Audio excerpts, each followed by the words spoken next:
اللهم صل على سيدنا محمد الفاتح لما خلق والخاتم لما سبق الناصر الحق بالحق والهادي الى صراطك المستقيم وعلى اله السلام عليكم ورحمة الله وبركاته. بسم الله والحمد لله الصلاة والسلام على أشرف المرسلين وعلى آله وصحبه أجمعين أما بعد. اللهم صل على سيدنا محمد الفاتح لما أغلق والخاتم لما سبق ناصر الحق بالحق والهادي إلى صراطك المستقيم وعلى آله حق قدره ومقداره العظيم. പരിശുദ്ധമായ നോമ്പ് കഴിഞ്ഞ് നമ്മുടെ മദ്രസകളും അതുപോലെ തന്നെ ദർസുകളൊക്കെ തുറന്ന ഒരു സന്ദർഭവും സാഹചര്യവുമാണ്. ഈ ഘട്ടത്തിൽ വിശ്വാസികളാകുന്ന നമ്മൾ നമ്മുടെ മക്കളെ ഏത് മേഖലയിലേക്ക് തിരിക്കണം? എൻ്റെ മകൻ ആരാവണം എന്ന ചിന്തയിൽ രക്ഷിതാക്കൾ നെട്ടോട്ടമോടുന്ന ഒരു കാലമാണ്. മതവും ഭൗതികവും സമന്വയിച്ചുകൊണ്ട് പഠിക്കാൻ പറ്റുന്ന മേഖല എന്താണ്? അല്ലെങ്കിൽ മതപഠനത്തിന് വലിയ പ്രാധാന്യം നൽകാതെ ഈ കാലത്ത് നല്ല ഉയർന്ന ജോലിയില്ലാതെ ജീവിക്കാൻ കഴിയില്ല എന്ന വിശ്വാസവും പേറി നടക്കുന്ന മറ്റു ചില രക്ഷിതാക്കൾ. പരിശുദ്ധ ഇസ്ലാമിൽ ഇൽമിനിക്ക് വലിയ പ്രാധാന്യമുണ്ട്. മതപരമായ വിജ്ഞാനത്തിനിക്ക് ഇസ്ലാമിൽ നല്ല പ്രാധാന്യമുണ്ട്. പരിശുദ്ധ നിസ്കാരത്തിനെ കുറിച്ച് അള്ളാഹുവിൻ്റെ പ്രവാചകർ ഹബീബായ മുഹമ്മദ് റസൂലുള്ളാഹി സ്വല്ലല്ലാഹു അലൈഹി വസല്ലമ തങ്ങൾ പറഞ്ഞത് അസ്വലാത്തു ഇമാദുദ്ദീൻ, നിസ്കാരം ദീനിൻ്റെ തൂണാണ് എന്നാണ്. ബദനിയായ ഇബാദത്തുകളിൽ വെച്ച് ഏറ്റവും ശ്രേഷ്ഠമാണ് നിസ്കാരം. ആ നിസ്കാരത്തിനെ കുറിച്ച് പറഞ്ഞത്, ദീൻ പറയുന്നത് അസ്വലാത്തു ഇമാദുദ്ദീൻ, നിസ്കാരം എന്ന് പറയുന്നത് ദീനിൻ്റെ തൂണാണ്. എന്നാൽ ഇൽമിനെ കുറിച്ച് ഹബീബായ മുഹമ്മദ് റസൂലുള്ളാഹി സ്വല്ലല്ലാഹു അലൈഹി വസല്ലമ തങ്ങൾ പറഞ്ഞത് അൽ ഇൽമു ഹയാത്തുൽ ഇസ്ലാം, ഇസ്ലാമിൻ്റെ ജീവനാണ് ഇൽമ്. അപ്പോ ജീവനില്ലാത്ത ഒരു വസ്തുവിനെ പോലെ പരിശുദ്ധമായ ഇസ്ലാം ആയി മാറും എപ്പോ? ഇൽമില്ലെങ്കിൽ. കാരണം ഇൽമാണ് ഇസ്ലാമിൻ്റെ ജീവൻ. ആ ഇൽമ് ഒരു മനുഷ്യന് എത്രമാത്രം ലഭിക്കുന്നുവോ അത്രമാത്രം അള്ളാഹുവിൻ്റെ അടുക്കൽ ഏറ്റവും ഉന്നതനാണ്. ബഹുമാനപ്പെട്ട സയ്യിദുന അബുൽ ബഷർ ആദൻ നബി അലൈഹിസ്സലാം, ആദൻ നബി അലൈഹിസ്സലാത്തു വസ്സലാമിനെ സാഷ്ടാംഗം ചെയ്യിപ്പിക്കാൻ വേണ്ടി അള്ളാഹു തെരഞ്ഞെടുത്ത വഴി എന്താണ്? വഅല്ലമ ആദമൽ അസ്മാഅ കുല്ലഹ. ആദൻ നബി അലൈഹിസ്സലാത്തു വസ്സലാമിനിക്ക് അള്ളാഹു സുബ്ഹാനഹു വതആല വിജ്ഞാനം നൽകി. ആ വിജ്ഞാനം കണ്ടപ്പോ മുഖറബീങ്ങളാകുന്ന മലായിക്കത്തിന് മനസ്സിലായി ആദൻ നബി ഒരു സാധാരണ വ്യക്തിയല്ല. ആദൻ നബി അലൈഹിസ്സലാമിൻ്റെ ഇൽമിൻ്റെ പവർ കാരണമായി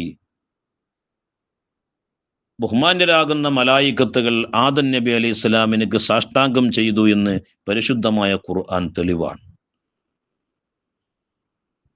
അല്ലാഹു സുബ്ഹാനഹു വ തആല പരിശുദ്ധമായ ഖുർആനിൽ പറയുന്ന ഒരായത്തിന്റെ ഷഹിദല്ലാഹു അന്നഹു ലാ ഇലാഹ ഇല്ലാഹു വൽ മലായികതു വ ഉലുൽ ഇൽം.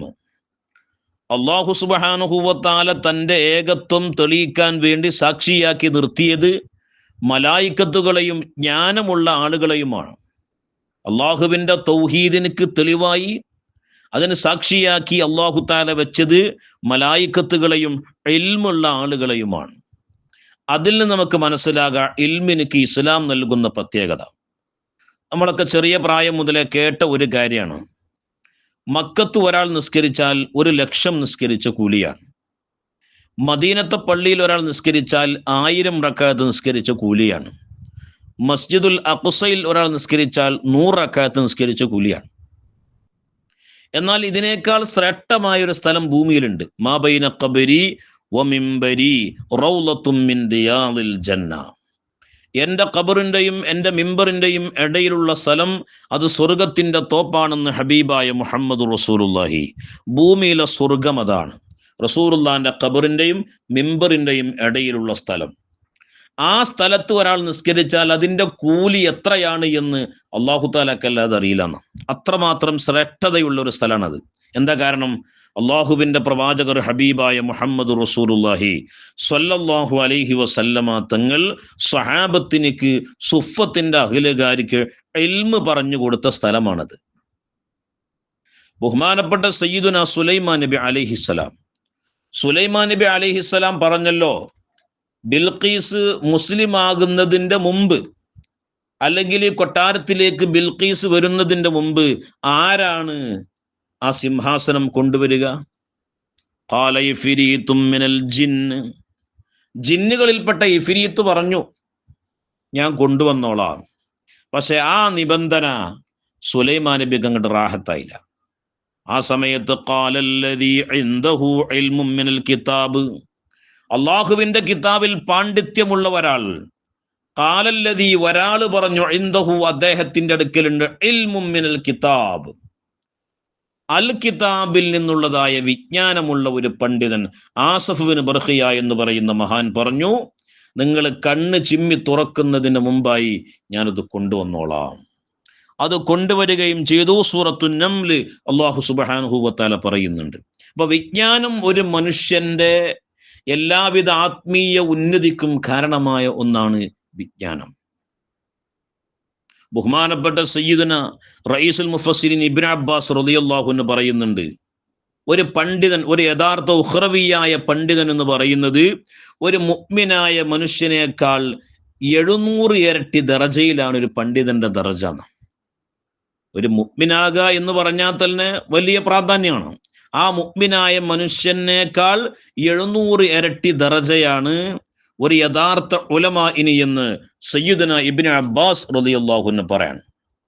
അള്ളാഹുവിന്റെ പ്രവാചകർ ഹബീബായ മുഹമ്മദ് റസൂലുള്ളാഹി സ്വല്ലല്ലാഹു അലൈഹി വസല്ലമ തങ്ങൾ പറഞ്ഞു, ഒരിക്കൽ അള്ളാന്റെ റസൂല് ജിബ്രീലിനോട് ചോദിച്ചു, ജിബ്രീലേ, എന്റെ ഉമ്മത്തിനിക്ക് ഏറ്റവും ശ്രേഷ്ഠമായത് എന്താണ്? എന്റെ ഉമ്മത്തിന് ഏറ്റവും ശ്രേഷ്ഠമായത് എന്താണ്? ബഹുമാനപ്പെട്ട സയ്യിദുന മുഖറബുൽ അംലാക്ക് മലക്ക് ജിബ്രീൽ അലൈഹിസ്സലാത്തു വസ്സലാം പറഞ്ഞു, നബിയെ, അൽ ഇൽമു, വിജ്ഞാനമാണ്. അൽ ഇൽമു, അറിവാണ്, വിജ്ഞാനമാണ്. പിന്നെ അള്ളാഹുവിന്റെ പ്രവാചകർ ചോദിക്കുന്നു, സുമ്മ അയ്യോ, പിന്നെ ഏതാണ്? സയ്യിദുന ജിബ്രീൽ പറഞ്ഞു കൊടുക്കുന്നു, അന്നളുറു ഇലൽ ആലിമി, ഒരു യഥാർത്ഥ പണ്ഡിതനിലേക്ക് നോക്കലാണ്. ഇൽമുള്ള ആളിലേക്ക് നോക്കുക. പിന്നെ അള്ളാഹുവിന്റെ പ്രവാചകർ ചോദിച്ചു, സുമ്മ അയ്യോ, പിന്നെ ഏതാണ്? ജിബ്രീൽ പറഞ്ഞു, സിയാറത്തുൽ ആലിം, ഒരു പണ്ഡിതനെ സിയാറത്ത് ചെയ്യലാണ്. ഒരു വിജ്ഞാനമുള്ളവനെ, ഒരു ആലിമായ, യഥാർത്ഥ ആലിമായ ഒരു മനുഷ്യനെ സന്ദർശിക്കലാണ്. പിന്നെ അള്ളാന്റെ റസൂൽ ചോദിച്ചു, ഇതിന് ശേഷം പിന്നെ ഏതാണ്? പിന്നെ ബഹുമാനപ്പെട്ട ജിബ്രീൽ പറഞ്ഞു, ജനങ്ങൾ നന്നാകണമെന്ന ഉദ്ദേശത്തോടുകൂടെ കിതാബ് പഠിക്കുകയും അത് എഴുതുകയും ചെയ്യുന്ന ഒരു മനുഷ്യൻ. ഇതാണ് നിങ്ങളെ ഉമ്മത്തിൽ വെച്ച് ഏറ്റവും ശ്രേഷ്ഠമെന്ന് ഹബീബായ മുഹമ്മദ് റസൂലുള്ളാഹി സ്വല്ലല്ലാഹു അലൈഹി വസല്ലമ തങ്ങളോട് സയ്യിദുന ജിബ്രീൽ അലൈഹിസ്സലാത്തു വസ്സലാം പറയാൻ. ഇനി പ്രത്യേകിച്ച് ശ്രദ്ധിക്കേണ്ട ഒരു കാര്യം എന്ന് പറഞ്ഞാൽ, ഈ കാലത്ത് നമുക്കൊരുപാട് വിജ്ഞാന കേന്ദ്രങ്ങളുണ്ട്. പണ്ട് ബാക്കിയാത്തിലേക്കൊക്കെ പോയിരുന്ന, അല്ലെങ്കിൽ ദ്വയ്യബന്ദിലേക്കൊക്കെ തഹസീലിന് പോയിരുന്ന കാലം ഉണ്ടായിരുന്നു. ഇന്ന് എത്രയോ കോളേജുകൾ തഹസീലിന് വേണ്ടി, അല്ലെങ്കിൽ ബിരുദാനന്തര ബിരുദം ലഭിക്കാനുള്ള ഒരുപാട് കോളേജുകൾ നമ്മുടെ നാട്ടിലുണ്ട്. ഒരുപാട് കോളേജുകളുടെ വർധനവോ, അല്ലെങ്കിൽ നമ്മുടെ തലീക്കെട്ടിന്റെ ചുരുക്കോ, അല്ലെങ്കിൽ വാളിന്റെ നമ്മുടെ തലീക്കെട്ടിന്റെ വാലുണ്ടല്ലോ, അതിന്റെ നീളമോ അല്ല ഒരാളെ പണ്ഡിതനാക്കുന്നത്. ഇൽമ എന്ന് പറയുന്നത് യഥാർത്ഥത്തിൽ വേഷത്തിലല്ല, അതവന്റെ ഹൃദയത്തിലാണ്. ആ ഇൽമിനോടുള്ള ബഹുമാനം കൊണ്ടാണ് പണ്ഡിതന്മാരെ ജനങ്ങൾ ആദരിക്കുന്നത്, ബഹുമാനിക്കുന്നത്.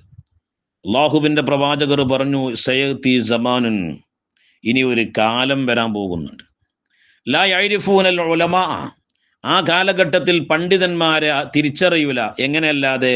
അവരെ ഭംഗിയുള്ള വസ്ത്രം കൊണ്ടല്ലാതെ. ഭംഗിയുള്ള വസ്ത്രം ഉണ്ടാവുള്ളൂ, ഇൽമു പോലെ ഹൃദയത്തിൽ ഉണ്ടാവൂല. നല്ല ഭംഗിയുള്ള വസ്ത്രം ഉണ്ടാവും, നല്ല ചൊറുക്കുള്ള വസ്ത്രം, തൂവെള്ള വസ്ത്രം ഉണ്ടാവും. പിന്നെ അള്ളാന്റെ റസൂല് പറഞ്ഞു, വലാ യസ്മഊനൽ ഖുർആൻ, ഖുർആൻ നിങ്ങൾ കേൾക്കൂല. എങ്ങനെയല്ലാതെ? നല്ല ശബ്ദം കൊണ്ടല്ലാതെ. ഇപ്പൊ ഞാനൊക്കെ ഈജിപ്തിലേക്ക് പോയ സമയത്ത് അവിടെ കാറിലൂടെ സഞ്ചരിക്കുന്ന സമയത്ത് എല്ലാ കാറിലും ഖുർആനാണ്. ഖുർആന് പല സ്ഥലങ്ങളിൽ നിന്നും കേൾക്കുന്നുണ്ട്, പക്ഷെ ആ ഖുർആനിക ജീവിതം നമ്മിൽ കാണൂല. അള്ളാന്റെ റസൂല് പറയാം, നല്ല ശബ്ദത്തിൽ ഇങ്ങനെ ഖുർആൻ കേൾക്കും. അല്ലാതെ യഥാർത്ഥ ഖുർആൻ എന്തുണ്ടാവൂല, ഓലിലുണ്ടാവൂല. വലാ യഅ്ബുദൂനല്ലാഹ, ഓല അല്ലാഹു തആലാക്ക് ആരാധിക്കൂല, ഇല്ലാ ഫീ ശഹരി റമളാൻ, റമളാൻ മാസത്തിലല്ലാതെ. റമളാൻ മാസത്തില് 4-5 സഫൊക്കെ ഉണ്ടാവും, അല്ലെങ്കിൽ 10-15 സഫൊക്കെ ഉണ്ടാവും, പിന്നെ ആൾക്കാരെ കാണൂല. ഇങ്ങനെ ഒരു കാലം വരുമെന്ന് ഹബീബായ മുഹമ്മദ് റസൂലുള്ളാഹി. അപ്പോ പണ്ഡിതന്മാർക്ക് ആ നല്ല ഭംഗിയുള്ള വസ്ത്രം ഉണ്ടാവുള്ളൂ, ഇൽമു പോലെ ഉള്ളിലുണ്ടാവൂല. ഖുർആൻ നല്ല ശബ്ദത്തിൽ കേൾക്കും, ഖുർആൻ പോലെ ഹൃദയത്തിൽ ഉണ്ടാവൂല. അള്ളാഹു തആലക്ക് ഇബാദത്ത് ചെയ്യുന്നത് എപ്പ മാത്രാണ്? റമളാൻ മാസത്തിൽ മാത്രാണ്. ഇങ്ങനെ ഒരു കാലം വരുമ്പോ അള്ളാന്റെ റസൂല് പറയാണ്, സല്ലല്ലാഹു അലൈഹിം സുൽത്താനൻ ജായിറ, അവരുടെ മേൽ അള്ളാഹു തആല ഒരു അക്രമിയായ ഭരണാധികാരിയെ അവരങ്ങോട്ട് ഏൽപ്പിക്കും. അങ്ങനത്തെ ആളുകളെ ക്രൂരന്മാരായ ഭരണാധികാരികളെ കയ്യിലാണ് അള്ളാഹു സുബ്ഹാനഹു വ തആല ഏൽപ്പിക്കുക. നഊദു ബില്ലാഹ്, അള്ളാഹു സുബ്ഹാനഹു വ തആല നമ്മളെ കാത്തിരക്ഷിക്കട്ടെ. യർഫഉല്ലാഹുൽ ബറകത, അള്ളാഹു സുബ്ഹാനഹു വ തആല ബറക്കത്തിനെ ഉയർത്തിക്കളയും. യർഫഉല്ലാഹുൽ ബറകത. ഇങ്ങനെയുള്ള പണ്ഡിതന്മാര് വരുമ്പോ, ഖുർആൻ ശ്രദ്ധിക്കാത്ത ആളുകൾ വരുമ്പോ, പരിശുദ്ധ റമളാനിൽ മാത്രം ഇബാദത്ത് ചെയ്യുന്ന ആളുകൾ വരുമ്പോ, യർഫഉല്ലാഹുൽ ബറകത, ബറക്കത്തിനെ അല്ലാഹു തആല ഉയർത്തിക്കളയും. എന്തിലും നഷ്ടം മാത്രം വരുന്നൊരു കാലം വരും. പിന്നെയോ മൂന്നാമത്തത് അല്ലാഹുവിന്റെ റസൂല് പറയുന്നു, അക്സറുഹും യഖ്റുജൂന മിനദ്ദുനിയാ ബിലാ ഈമാൻ, അക്സറുഹും അവരിൽ അധിക പേരും, യഖ്റുജൂന അവർ പുറപ്പെടും, മിനദ്ദുനിയാ ദുനിയാവിൽ നിന്ന്, ബിലാ ഈമാൻ ഈമാൻ ഇല്ലാതെ പുറത്തു പോകുമെന്ന് ഹബീബായ മുഹമ്മദ് റസൂലുള്ളാഹി. എത്രയോ ആളുകൾ നിരീശ്വരവാദത്തിലേക്കും അല്ലെങ്കിൽ മറ്റു പലതിലേക്കും പോകുന്നൊരു കാലാണല്ലോ. ഇതൊക്കെ അള്ളാന്റെ റസൂൽ ആദ്യം പറഞ്ഞു, അക്സറുഹും യഖ്റുജൂന മിനദ്ദുനിയാ ബിലാ ഈമാൻ, ഈമാനില്ലാതെ ദുനിയാവിൽ നിന്ന് പോലും പുറത്തു പോകുമെന്ന് ഹബീബായ മുഹമ്മദ് റസൂലുള്ളാഹി. അപ്പൊ ഇൽമ് ഹൃദയത്തിലുണ്ടാവണം. ഹൃദയത്തിലാണ് എന്തുണ്ടാവേണ്ടത്? ഇൽമ് ഉണ്ടാകേണ്ടത്. ഇൽമുള്ള ആളുകൾക്ക് അള്ളാഹുവിന്റെ അടുക്കൽ വലിയ സ്ഥാന. വമൻ യുഅ്തൽ ഹിക്മത ഫഖദ് ഊതിയ ഖൈറൻ കസീറാ. ഒരു മനുഷ്യൻ അല്ലാഹു സുബ്ഹാനഹു വ തആല ആന്തരികമായ ജ്ഞാനം നൽകിയാൽ ഫഖദ് ഊതിയ ഖൈറൻ കസീറ, ഒരുപാട് ഖൈറുകൾ അല്ലാഹു സുബ്ഹാനഹു വ തആല വ്യക്തിക്ക് നൽകും. അപ്പൊ പരിശുദ്ധ ഇസ്ലാമിൽ ഇൽമിനിക്ക് വലിയ പ്രാധാന്യമുണ്ട്. അപ്പൊ നമ്മളെ മക്കളെ നമ്മൾ ദീനീപരമായ കാര്യങ്ങളിലേക്ക് നമ്മൾ എന്ത് ചെയ്യണം?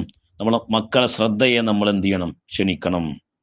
കുറച്ചു കാലം ഈ ദുനിയാവിൽ നമ്മൾ ജീവിക്കുള്ളൂ, കുറച്ചു കാലം ദുനിയാവിൽ നമ്മൾ ജീവിക്കുള്ളൂ. ആ കാലം അള്ളാഹു പൊരുത്തപ്പെട്ട രൂപത്തിൽ ജീവിക്കാൻ കഴിയണം. അള്ളാഹുവിനെ കുറിച്ച് അറിഞ്ഞുകൊണ്ട് ജീവിക്കാൻ കഴിയണം. അള്ളാഹു സുബ്ഹാനഹു വ തആല തൗഫീഖ് ചെയ്യട്ടെ. അതോടൊപ്പം തന്നെ ഞാൻ ദറസ് നടത്തുന്നത് മലപ്പുറം ജില്ലയിലെ പെരിന്തൽമണ്ണ ടൗണിൽ നിന്ന് ഏകദേശം 1 കിലോമീറ്റർ ഉള്ളിലാണ്, കക്കൂത്ത് എന്ന് പറയുന്ന സ്ഥലത്താണ്. ഇൻഷാ അള്ളാഹ് 7ാം ക്ലാസ് കഴിഞ്ഞ കുട്ടികൾ ഉണ്ടെങ്കിൽ, ഇൻഷാ അള്ളാഹ് മതവും ഭൗതികവും സമന്വയിച്ച് പഠിക്കാൻ താല്പര്യമുള്ള കുട്ടികളുണ്ടെങ്കിൽ ഇൻഷാ അള്ളാഹ് ഞാനിതിൽ നമ്പർ കൊടുക്കും. ആ നമ്പറിൽ ബന്ധപ്പെടുക. അള്ളാഹു സുബ്ഹാനഹു വ തആല നമ്മുടെ മക്കളെ ദീനിനും നാടിനും മാതാപിതാക്കൾക്കും ഉപകരിക്കുന്ന മക്കളാക്കട്ടെ.